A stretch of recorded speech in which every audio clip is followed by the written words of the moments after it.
ഡെലിവറിയുമായി ബന്ധപ്പെട്ട് നമ്മുടെ സഹോദരിമാർ ഇന്ന് ആശുപത്രികളിൽ അനുഭവിക്കുന്ന 10ഓളം പ്രയാസങ്ങൾ എൻ്റെ ഒരു അഭിപ്രായം ഞാൻ പങ്കുവച്ചിരുന്നു. ആ വീഡിയോയെ റിയാക്ട് ചെയ്തിട്ട് ഒരു സുഹൃത്ത്, ഒരു ഡോക്ടർ എന്നുള്ള പ്രിഫിക്സാണ്, ഹാരിസ് എന്നുള്ളൊരു പയ്യനാണ്. ഇതാണ് അപ്ഡേറ്റ്.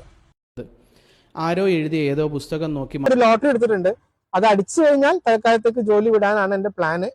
അത് അടിച്ചില്ല എന്നുണ്ടെങ്കിൽ പിന്നെ നോക്കട്ടെ. അദ്ദേഹം ഒരു റിയാക്ഷൻ വീഡിയോ, ഒരു കോമഡിയാണ് ചെയ്തത്. അദ്ദേഹം അതിൽ ഒരു കാര്യം പറയുന്നുണ്ട്. ലോട്ടറി എടുത്തിട്ടുണ്ട്, അതെടുത്തിട്ട് അതടിച്ചാൽ അദ്ദേഹം ഇപ്പോൾ ചെയ്യുന്ന പീഡിയാട്രീഷ്യൻ എന്തോ പണിയാണ് മൂപ്പര് ചെയ്യുന്നത്, അത് മൂപ്പര് ഒഴിവാക്കാം എന്നാണ് പറഞ്ഞിട്ടുള്ളത്.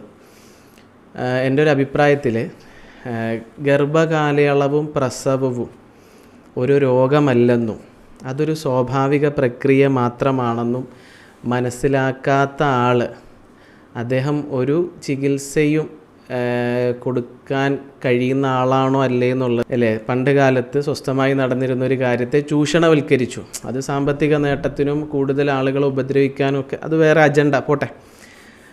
അപ്പോൾ ചികിത്സ എന്ന ബാനറിൽ ഒരാൾ ഇരുന്നുകൊണ്ട് ഗർഭകാലയളവും പ്രസവവും ഒരു രോഗമാണെന്ന് കണ്ടുകൊണ്ട് അവിടെ ചെയ്യുന്ന ചൂഷണങ്ങൾ, 10ഓളം കാര്യങ്ങൾ പറഞ്ഞപ്പോൾ അതിലൊരു വിഷയം മാത്രം അടർത്തിയെടുത്ത് അദ്ദേഹം അത് റിയാക്ട് ചെയ്തിരുന്നു. നല്ല കാര്യമാണ്. ഒരു ഗുണം എന്താണെന്ന് വെച്ചാൽ അത് സമൂഹത്തിലേക്കൊരു ചർച്ചയ്ക്ക് എത്തുമല്ലോ. ഡെലിവറിയുമായി ബന്ധപ്പെട്ട് സഹോദരിമാരനുഭവിച്ച പ്രയാസങ്ങൾ നിങ്ങൾക്ക് കഴിയുമെങ്കിൽ, നിങ്ങൾ വളരെ സന്തോഷത്തിലാണ് നിങ്ങളുടെ ലേബർ റൂം ഉണ്ടായിരുന്നതെങ്കിൽ അതും കമൻറ്റിൽ രേഖപ്പെടുത്തുക, പ്രയാസമായിരുന്നെങ്കിൽ അതും കമൻറ്റിൽ രേഖപ്പെടുത്തുക. കാരണം ഇത്തരം ആളുകൾ അതിൻ്റെ പ്ലസ് ആയാലും മൈനസ് ആയാലും ഒക്കെ അറിയണമല്ലോ.